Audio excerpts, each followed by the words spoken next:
This has to be high on the list. The people you choose to allow into your life.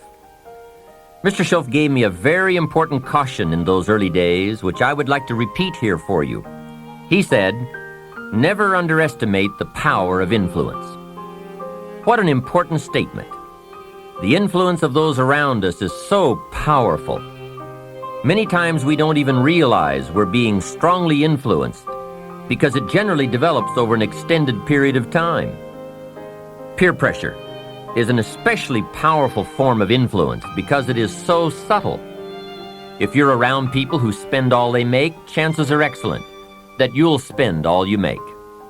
If you are around people who go to more ball games than concerts, chances are excellent that you'll do the same. If you're around people who don't read many books, chances are excellent you won't read many books. People around us can keep nudging us off course a little at a time until finally, 10 years from now, we find ourselves asking, how did I get here? Those subtle influences need to be studied carefully if we really want our lives to turn out the way we've planned. Now, on this major point, let me give you 3 key questions to ask. This may help you to make a better analysis of your current associations. Here is the first question. Who am I around? Good question. Make a mental study of the major people with whom you most often associate. You've got to evaluate everybody who is within the circle of being able to influence you. So, major question, who am I around? Next question, what are they doing to me? That's a major question to ask. What have they got me doing? What have they got me listening to? What have they got me reading? Where have they got me going? What have they got me thinking? How have they got me talking? And how have they got me feeling? What have they got me saying? You've just got to make a serious study of how others are influencing you, both negatively and positively. Now, maybe the influence of all those around you is okay, but just ask yourself, it doesn't hurt to ask, who am I around and what are they doing to me? Now, here's the final question, is that okay? Maybe the people you associate with and their collective influence is okay, but then again, maybe it's not. All I'm suggesting here is that you take a close and objective look. Everything is worth a second look, especially the power of influence. Positive influence can have an incredible effect on your life, but so can negative influence. Both will take you somewhere, but only one will take you in the direction you truly wish to go. It's so easy just to dismiss the things that influence our lives. The man says, I live here, but I don't think it matters. I'm around these people, but I don't think it hurts. I would take another look at that. I've got a good phrase for you. Everything matters. Now, sure, some things matter more than others, but everything matters. Everything weighs something. So you've got to keep checking to find out whether associations are tipping the scales toward the positive or toward the negative. It doesn't hurt to look, right? Ignorance is never the best policy. Finding out is the best policy. Remember, part of the purpose of this program is to get us to say, the days of kidding myself are over. I really want to know what I have become and what I am becoming. I want to know where my strengths and my weaknesses lie. What has power over me? What's influencing me? What have I allowed to affect my life? Perhaps you've heard the story of the little bird. He had his wing over his eye and he was crying. The owl said to the little bird, "You're crying." "Yes," said the little bird, and he pulled his wing away from his eye. "Oh, I see," said the owl. "You're crying because the big bird pecked out your eye." And the little bird said, "No, I'm not crying because the big bird pecked out my eye. I'm crying because I let him." Hey, it's easy to let influences shape our lives, to let associations determine our direction, to let persuasions overwhelm us, to let tides take us, to let pressures make us. The big question is, are we letting ourselves become what we wish to become?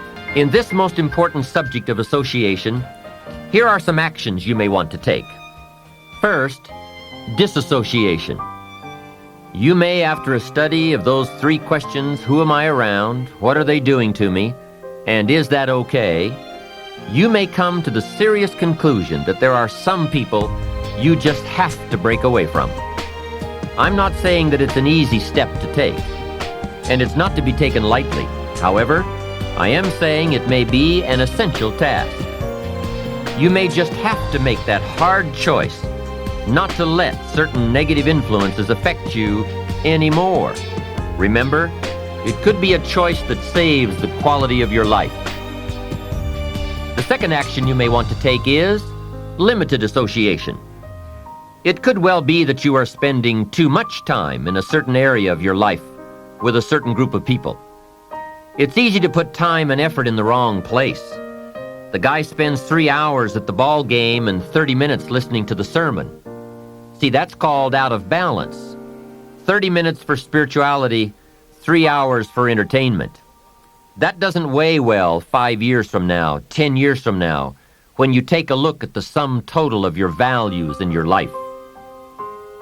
Here's one of the easy ways to end up with a mediocre average life: spending major time on minor things. Sophisticated people learn to weigh everything before they spend time or money. You've got to weigh before you pay. Whether you're going to spend heavy time or light time, you've just got to weigh. Otherwise, if you're not careful, you can get trapped into spending heavyweight time with lightweight people. Now, it's okay to have casual friends as long as you give them casual time, not serious time. Spend major time with major influence and minor time with minor influence. It's so easy to do just the opposite, but don't let it be said that you fell into that trap. So maybe all you need to do to change some of the influences in your life is not to eliminate them, but merely limit them. Say, I have a good time with these people, but I'm not going to spend days and days with them anymore. I'm just going to cut that down and save some of that time for more major people and more major enterprises. Remember, it's your life. You can spend your time with whomever you want and whenever you want. But you didn't invest in this program for me to kid you. Take a look at your priorities and your values. We have so little time at our disposal. Wouldn't it make sense to invest it wisely? If you have only $100 in your pocket, it's okay to spend $20 for fun and put $80 toward your important values and commitments. But would you be happy reversing those percentages? Better to put the majority of your money where you know it will get you a positive return, rather than put it where the taste is brief and the results are poor. Of course, you must be the judge. You must determine whether the situation and the people call for disassociation or limited association. But remember, if it isn't taking you where you want to be 5 years from now, 10 years from now, now is the time to fix it. The third process is the one I most strongly suggest you begin, and that is called expanded association. That is, spending more time with the right people, people of substance and culture, people who understand philosophy and discipline, people of accomplishment and character. Many years ago, Mr. Shoaff said to me, Mr. Rohn, if you truly wish to be successful, you've got to get around the right people. Then he said, it looks like in your present circumstances you're going to have to plot and scheme. And that was true. I had to plot and scheme to get around the right people. On some of those early opportunities I had to be around successful people, I would park my car a couple of blocks away. I knew that if they saw my car, I'd never get in. On more than one occasion, I got the question, how did you get here? To which I would respond, oh, someone dropped me off. And that was me dropping me off a couple of blocks away. Whatever you have to do, do it. Keep asking the question, Who can I get around? Who could I spend some time with who would have a positive influence on my life? I played every trick in the book I could think of to get around the right people, but it was worth it. Now here's the surprise. It is possible for a modest investment to get around major people. If you had a chance to sit down for an hour or two with a wealthy person, and all that you had to do was to pick up the lunch tab, wouldn't that be a bargain? That person might drop an idea on you that could change your life. For a lunch tab. And that's where we need to go to get our success plan, from successful people. Don't pick up your plan, especially your financial plan, from unsuccessful people. Here is something else exciting. It's possible for people of modest means to start a wealth plan. You don't have to be wealthy to have a wealth plan. You don't even have to be healthy to start a health plan. All you have to be is smart. Smart enough to say, hey, I've got the wrong plan, and I'm going to get around someone who has a better plan and make it my plan. So, find some successful people to help you fill out your success plan. Find somebody healthy to get your better health plan going. Find somebody living a unique lifestyle to develop your lifestyle plan. This is called association on purpose, getting around the right people by expanding your circle of influence. I have a really unique friend. I'm always trying to find more ways to spend more time with him. He's the big game hunter, millionaire, businessman, traveler, and in my opinion, one of the world's great philosophers. He has two special gifts among many that make it worth all the time I can possibly spend with him. And those gifts are, 1, the ability to absorb, the ability to soak up a day and all of its events. His memory is uncanny. I swear he remembers in detail almost every day of his life and every book he's read. Then he has this second unique gift, the gift of expression. He can put all he saw and touched and felt into words, exciting words. When he talks, you can feel the water lapping on your feet. You can see the colors. You can smell the aroma of the flowers and the food. What great gifts to absorb and to express. If I spend a day with him, I get my time's worth. He can put a year into a day's conversation. It leaves you spellbound. He can read a book and with flawless detail give you a capsule version, and more often than not, make it more exciting than if you read the book yourself. From Shakespeare to the Beatles, from Africa to Beverly Hills, he's got it, recorded it, and can express it with spirit and precision. You can imagine what a valuable association this is for me. From this association, I've multiplied my knowledge, my perception, my skill, my enterprise, and my lifestyle many times over. Here's another good question for you. Where do you go for your intellectual feast? Where do you go? Pity the man who has a favorite restaurant, but not a favorite thinker. He's picked out a favorite place to feed his body, but he doesn't have a favorite place to feed his mind. One way to associate with people of influence is through their writings, books, cassette tapes, whatever you can pick up. Maybe you can't meet the person, but you can read his books or listen to his cassettes. Churchill's gone, but he's left some books. Aristotle's gone, but we still have his ideas. Search the catalog for cassettes and libraries for books. Search the magazines, search the documentaries. They are full of chances for association and intellectual feasting. But in addition to reading and listening, we also need a chance to do some talking and sharing. I have some people in my life with whom I spend time on a regular basis, who help me with important life questions, who help me refine my own philosophy, weigh values, and ponder questions about success and lifestyle.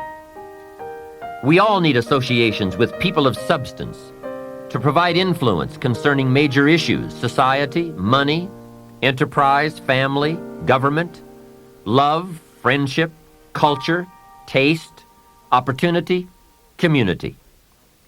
Behavior is mostly influenced by ideas, and ideas are mostly influenced by education, and education is mostly influenced by the people with whom we associate.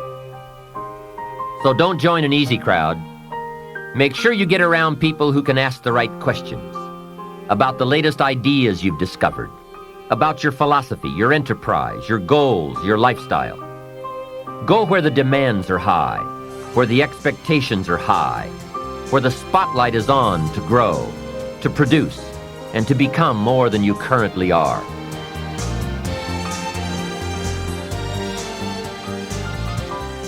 One of the great good fortunes of my life was being around Mr. Shoaff those 5 years.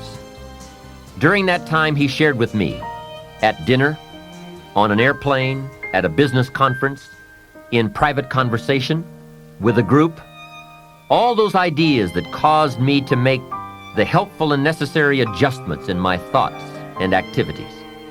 And those daily changes, some so very slight, so very important, added up to such weighty sums in 1 year, 3 years, and 5 years. A big part of the value of this association was having Mr. Shoaff repeat the ideas over and over.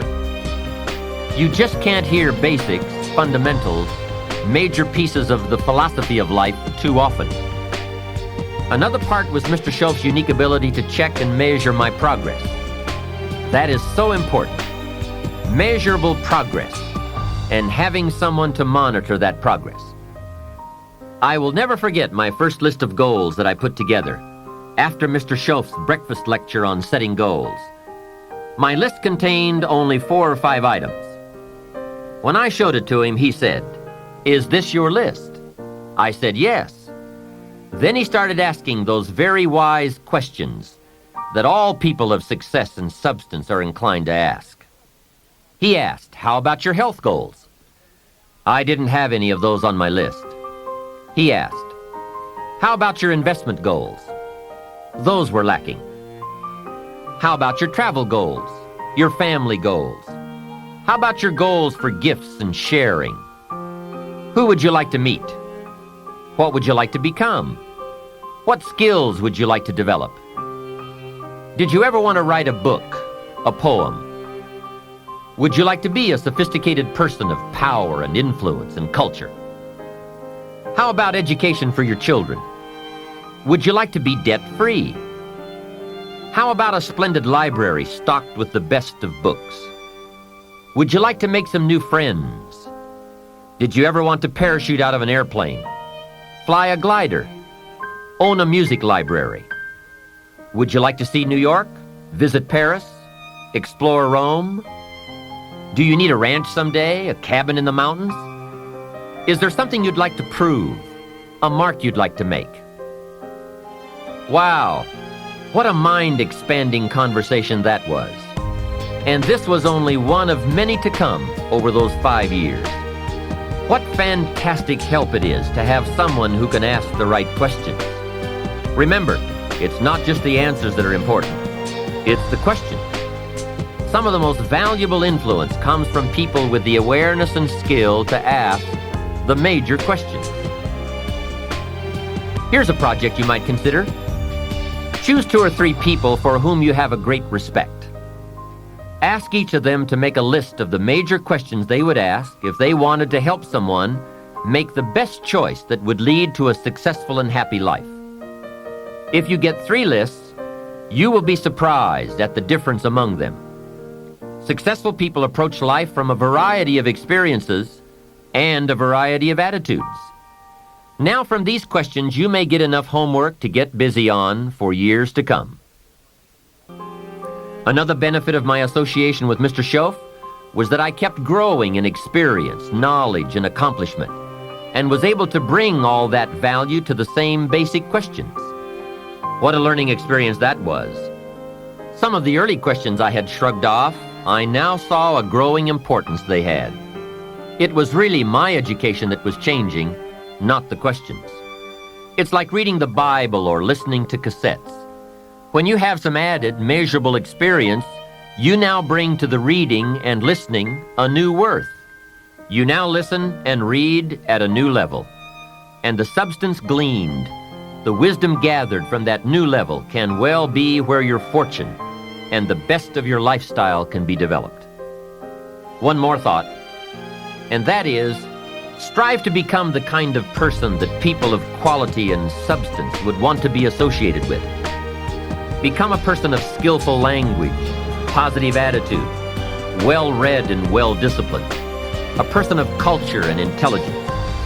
You will be uniquely rewarded by this reputation, drawing exciting people to you. Remember, to attract valuable people, you must be attractive.